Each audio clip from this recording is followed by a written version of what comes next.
Leadership isn't about having the fastest response. It's about having the right one.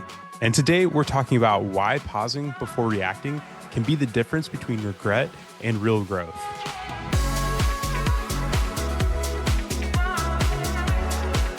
There's no greater leadership challenge in my life than parenting. I'm the proud father of 2 young boys, and I believe parenting is the ultimate leadership role because you're not just managing behavior, you're shaping character.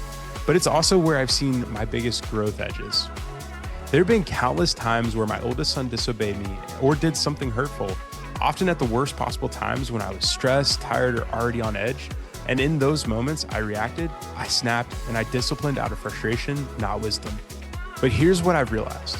When I don't recognize the emotion I'm bringing into the moment, I confuse correction with control. When I don't examine the why behind my frustration, I miss the chance to parent with clarity and purpose. When I don't ask instead of assume, I miss what's really going on in his world, whether he's tired, overwhelmed, or just trying to connect in a way he doesn't know how.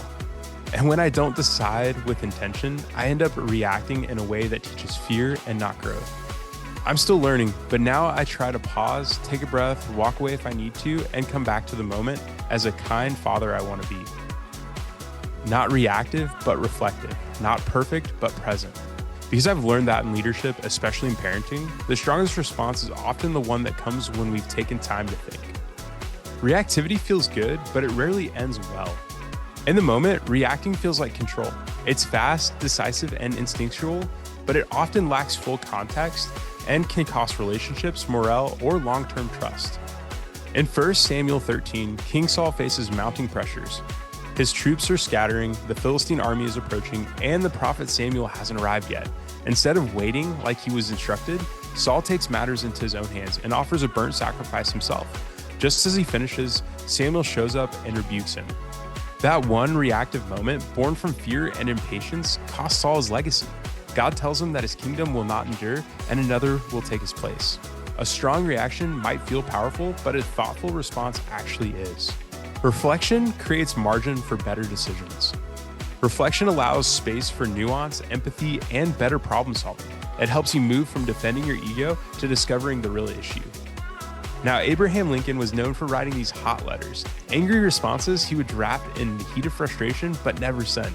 Instead, he tucked them away in his desk, allowing time to cool off and reconsider his approach. Many of these unsent letters were later found with notes like, "Never sent, never signed."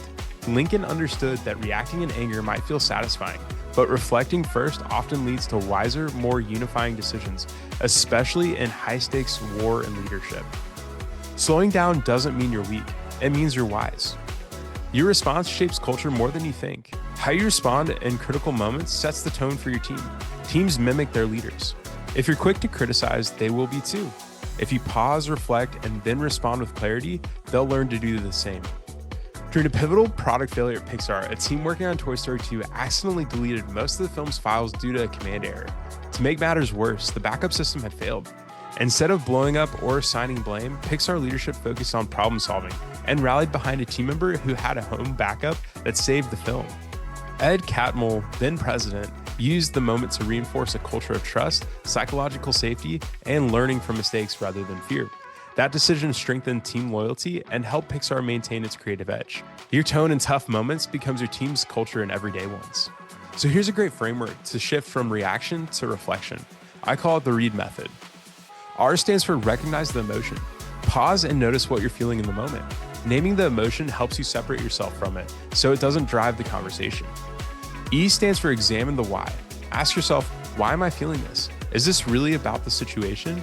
Sometimes the real trigger is something deeper, like past experiences, insecurities, or unmet expectations. A stands for ask instead of assume. Instead of curiosity, get more context before drawing conclusions. Assumptions close doors, but questions open up connection, clarity, and trust. And D stands for decide with intention.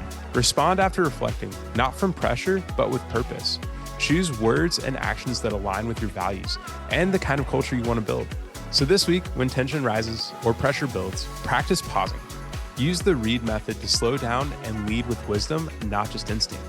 And if this episode hit home, hit that like and subscribe button and share it with a leader you know. And I'll see you guys next week. Peace.